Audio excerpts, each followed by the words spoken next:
G'day everybody. The latest empathy tweets for this weekend was posted last night, so I hope everybody's had a chance to have a quick look. Two main issues that I noticed this weekend that received a lot of impressions and requires our empathy is the protection of Antarctica and advocating for an East Antarctic Marine Park. This campaign is from the Australian Marine Conservation Society, and the next issue is a call for the Northern Territory to ban police cages for transporting children to police stations. Elders in the Northern Territory are reporting that police are using caged ute trays to transport children. Police cages are a ute with a cage on the back and a blue tarpaulin covering it, with no seat belts, no lighting, no heating or air conditioning.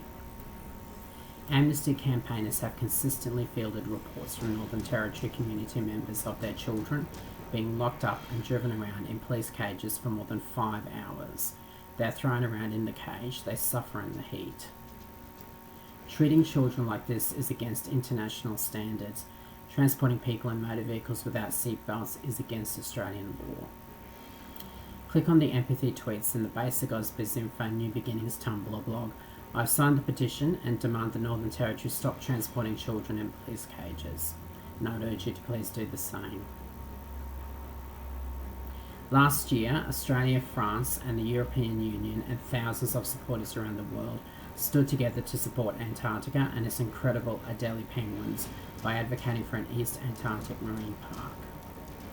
Industrial fishing by distant nations is expanding into this Antarctic wilderness, and we must stand up for our vulnerable penguins, whales and wildlife. Combined with the ever-advancing menace of climate change, marine life like Adelie penguins are increasingly under threat. Right now, nations around the world are considering whether to keep the Antarctic Marine Park on the agenda when they meet this year to consider the future for the Antarctic. Our ongoing leadership is critical to get vital protections for this special place. I've signed a nationwide petition urging Australia's government to keep our proposal for an East Antarctic Marine Park on the agenda. I would urge you to please do the same. Click on the empathy tweets again in the Basic Ausbiz Info New Beginnings Tumblr blog. So those are the two biggest issues that received the most attention on this weekend's empathy tweets. Don't forget, update next Sunday, the 24th of May. Please make sure to share or view my previous broadcasts if you haven't already. See you next time.